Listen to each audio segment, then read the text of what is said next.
Okay, here's how to do a cutout background for your personal profile pages or for any other thing that you're doing for the yearbook. We're going to open up Photoshop and we're going to go to File, Open. Find the photo you want to use. I believe we're going to use this one right here.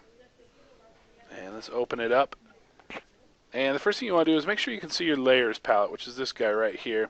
If you can't see that, if that's not there, go ahead and go to Window and make sure Layers is checked. And the next thing we want is to choose our brush tool, which is this one right here. You can see it's a 1, 2, 3, 4, 5, 6, 7, eighth one down, and it looks oddly like a brush. A couple things to know about the brush tool is, right now, see how my brush is just a little plus sign right there in the middle? That's because it's too small of a brush. So I'm going to make it bigger by coming up here, clicking on this, and choosing a bigger brush size. You see now I can see it, but we still need to be bigger. That's a pretty good brush size for starting. And we also have to be concerned with the hardness or the softness of our brush. And let me show you real quick what that means. That's a very soft edge brush. This is a very hard edge brush. See the difference? For the most part, we want to be somewhere in between these two whenever we're doing what we're about to do. I prefer to put my hardness right around between 50 and 60%. Anywhere in there works. So now what we want to do is we want to get rid of the background here behind this guy so that he is the only thing left in this photo. To do that, before we can start, we have to do three things. First, we have to unlock the background layer. See how it's locked? We're just going to double click on that. And this is going to pop up, and we'll just hit OK. Second is now we need to duplicate this layer, and we do that by pressing Control J on your keyboard. And third, we need to add a layer mask to this layer, which is this button right here. Click on that, and you can see this little white box will pop up next to that layer.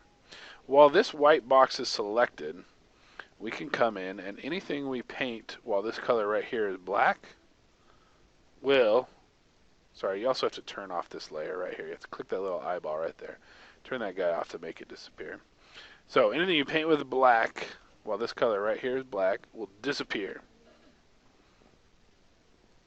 Anything you paint by switching this color to white, by clicking this little button right here, will reappear.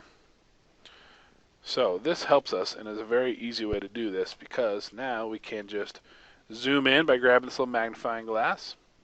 And let's zoom in right here. Then switch back to the brush tool. And we can come in and make sure this color is black. So the best way to get these colors where you want them is to click this little button right here and then click this one right here. And that's how I switch them back and forth, is just that. So we're going to start on black, and I'm going to come in and just start erasing the background. Now I can tell already that this brush is a little too soft. It's too soft of an edge because that's a kind of a hard edge shirt. So I'm going to raise my hardness up, maybe to about right there. I'm also going to make my brush a little smaller.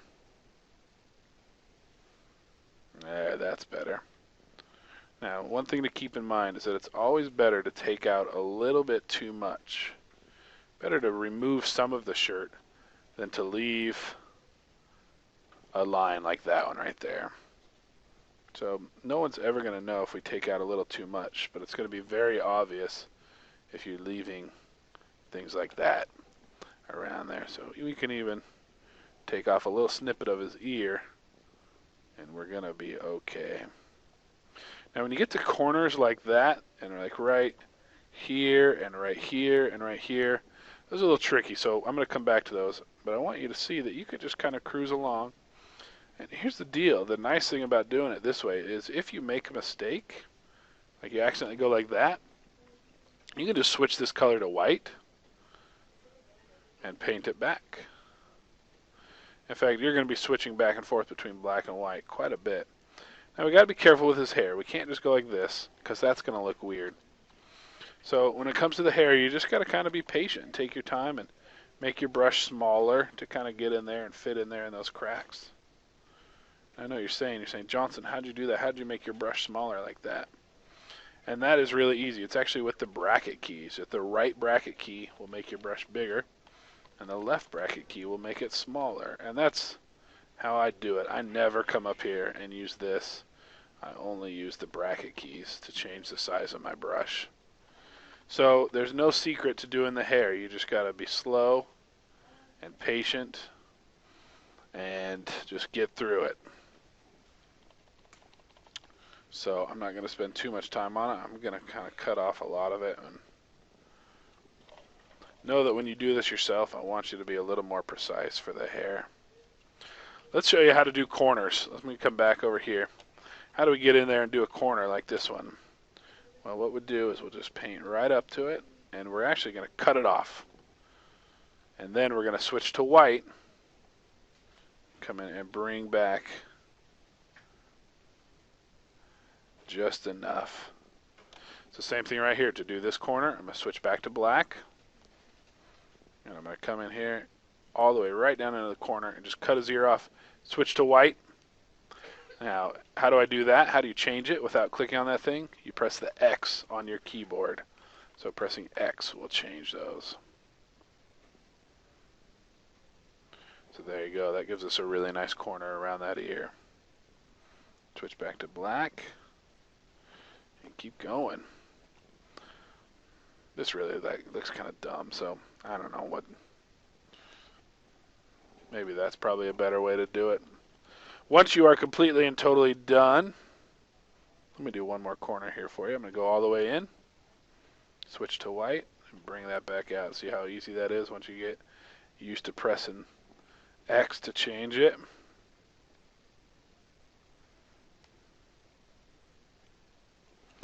Once you've done all the way around the head, whoops, that was zoom in, go ahead and just switch to a great big old brush.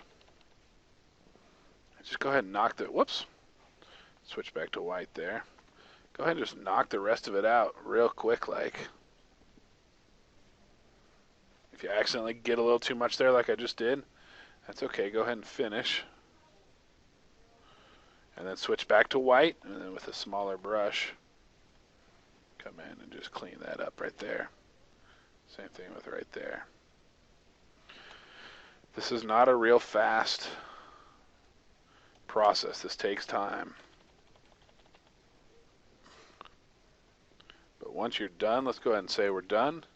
Leave that background layer turned off. In fact, leave it exactly like it is. Go to File, Save As, and we're going to call this whatever it was. We're just going to add Cut Out Background to the name. And we want to make sure our format is a .png, which is this one right here. That's very important. If you don't change this, you're going to be in big trouble because it's not going to work. So we'll click on that, and then we'll hit Save. This box will pop up. Just hit OK. And now you are ready to upload that photo and put it in the yearbook, and the background will be completely gone like that.